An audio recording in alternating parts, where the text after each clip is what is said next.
Life on Our Planet is a documentary that came out in October of 2023, and I had really high expectations for this. This was a dinosaur documentary being made by Netflix, the streaming service giant, and yeah, I was really disappointed by this one. Yeah, there's a couple of reasons why I wasn't very impressed with this documentary. The first of which being is that this literally committed false advertising.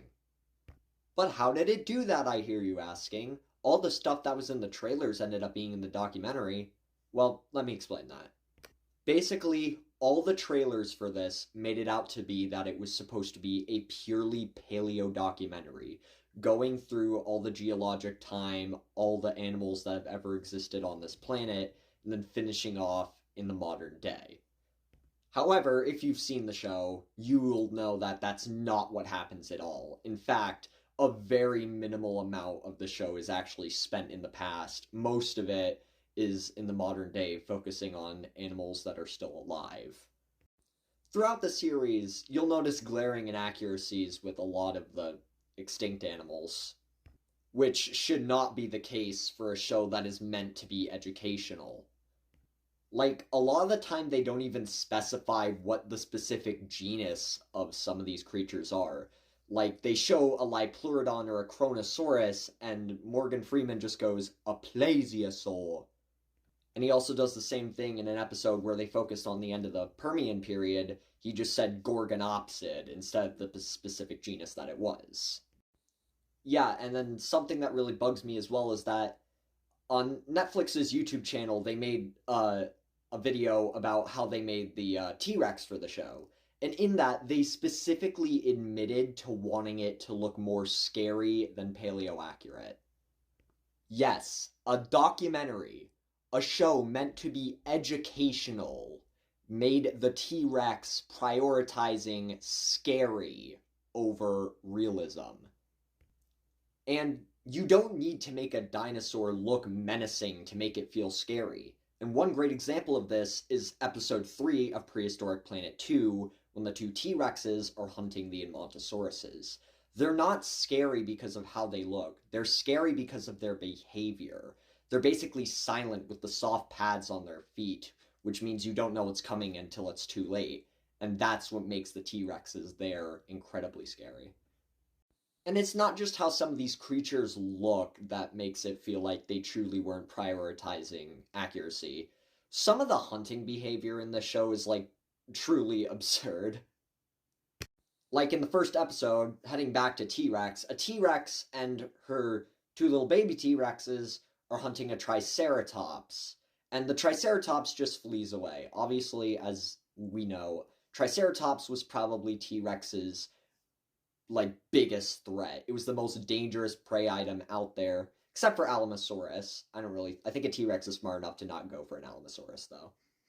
And then another episode, this cave lion, a singular cave lion, manages to take down a woolly mammoth.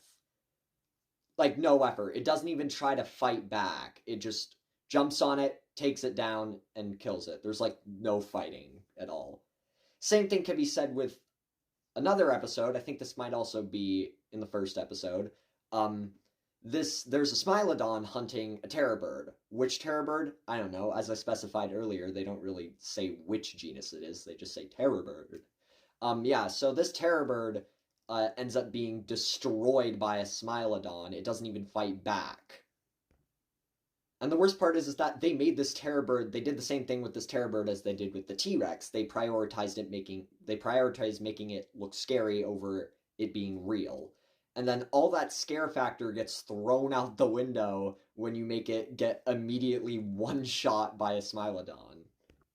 And then there's just another big problem with that scene. It's just that Smilodon and that terror bird didn't actually even live together in the same time period.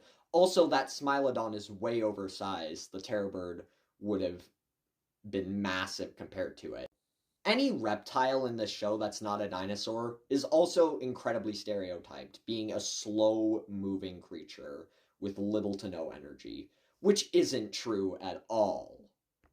I forgot to mention this with creature designs, but going back to that, when they prioritize it, making it scary, sometimes I feel like they just straight up didn't even make their own designs for the creature. They just straight up stole the Jurassic World one. And you can really see this with the Allosaurus in the show.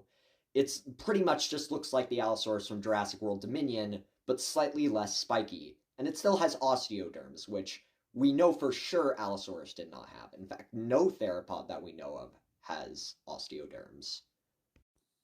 And this is really all just unfortunate because I was hyped for this. I really wanted to like this show, but I ended up not. Probably because my expectations were super high because Prehistoric Planet 2 had came out a couple months earlier, and I guess this just plummeted all the expectations I had for the show. Now, it's not all bad. There are some scenes that I really liked, like the Arthropleura one, but like most of it was not very good, unfortunately. But what are your thoughts on life on our planet? I'd really like to know, so tell me in the comments down below.